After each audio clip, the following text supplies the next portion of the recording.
And Craig, do you have a story about this? I do.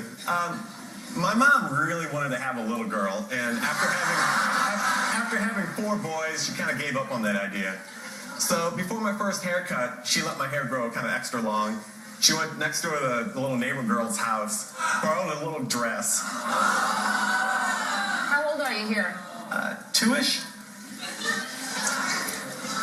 Let me just first say that's wrong. That's just wrong.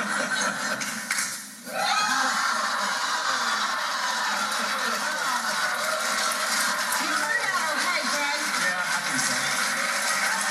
It's cute, though. That's horrible.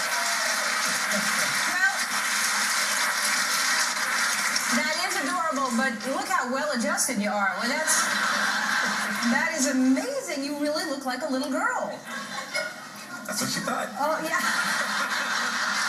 All right, Craig, thanks so much, and thanks to my guest today, Demi Moore, Channing Tatum.